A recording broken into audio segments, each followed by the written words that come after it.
Assalomu alaykum, hurmatli obunachilar, qadrli uzumchilar odamlari. 6-iyul sanasi 2026-yil. Qamchiq ko'rikdamiz. Ko'p uzumlar ulangan o'sha Allohxo'ja akani ona bog'larida sayr qilib yuribmiz, uzumlarni ko'rib. O'tgan ham chiqargan bitta zo'r uzumimiz bor. Ashaddiy qiziquvchilar bundan ham o'zi olib ko'paytirishni boshlashdi. Xo'p, Everest uzumi 3 ta dona bilan mana qo'l to'layapti. Slivada keladi donaning yirikligi. O'ta ham yirik donli uzum. Bitta yana ham toki o'zini to'liq yopib ulgurmagan. Mana boshlar. 6-iyul holatiga bozorga sotsa bo'ladigan holatga kelib qoldi. Rang olayotganlar ham bor, lekin dona o'ta darajada yirik, yumaloq bo'ladi. Mana. Qaranglar. Don o'ta yirik. Hosildorligi zo'r, vosh katta, o'rtacha 1,5-2 kilogacha bo'ladi. Mana yonida Avatar, mana yonida Everest. Qalay ekan aka? Yaxshat. Yomon ekan-a? U donni qaranglar, akalar. Ko'z bilan ko'rsanglar, 3 ta don bilan qo'l to'layapti. Ha? Shablon. Shablon olish kerak. Nima? Nima edi? Kalibr. Kalibr. Lekin aka bu bedanat xumdan yeriydi bular. Ha, bedanat xum. Mana 4 ta bilan qovrin to'ldi. Ertalab turasiz, 4 tasini olasizda bir to'rg'am non bilan yeysizda, ertalab nima yeding desa, men 4 dona uzum yedim deb qo'yaverasiz. Qorin to'yadi mana shu bilan.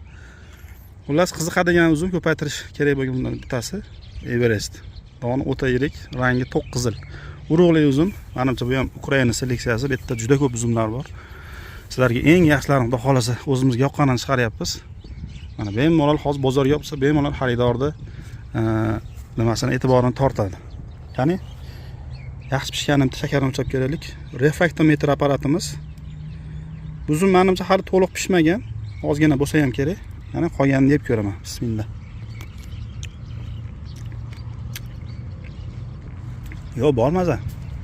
Bir 12 chiqib qoladi. Men.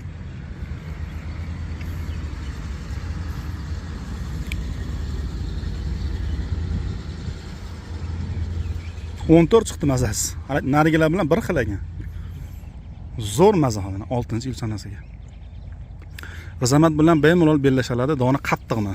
Ezilmayapti. Mayda dona bo'lmaydi. Og'zini to'ldirarkan. Aytayapman 4 ta yeysiz bo'ldi. Bu donni yirikligini qarang. Stol tennisini sharigidek kelyapti mana. Boshlarida qarang, bular yashga tushgandan keyin o'ta yirik bo'lib ketadi bu. Everest uzumi.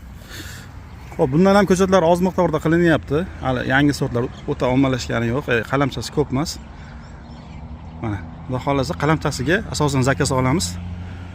Oldindan zakaz asosida kuz oylarida xudo xolasa qilib berishga harakat qilamiz.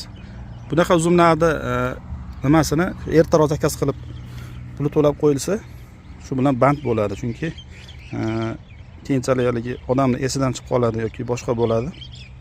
Vaqt o'tib ketadi. Olaman deganda aloqaga chiqsa, o'zi qolmagan bo'ladi. Juda tez tugaydi. Ko'p ovordi deb so'kmanglar, dehqon xudo xolasa hojakamiz rozi bo'ladilar. Yana bir qator sizlarga ko'rsatayman mana. 4 tasi bilan qo'l to'layapti. Hisoblaringni qilaveringlar. Ha. Bedanat xumdan yirik bo'lib ketgan. Ko'paytiriladigan uzumlar serob. Sizga qaysi biri yoqsa, o'shani chiroyli qilib ikki qatordan shu uzumdan qilib ko'paytirsangiz, mana shu holatda bemalol hozir bozor yopsangiz xaridorini topa oladi bu uzum. Men javob beraman. Chunki vid bor, maza bor. Asosan bizning bozorda vidiga, mazasiga va donining yirikligiga qaraladi. Xudo xolasa bundan ham ko'paytirish kerak. Salomat bo'linglar, fikrlaringizni kutib qolaman.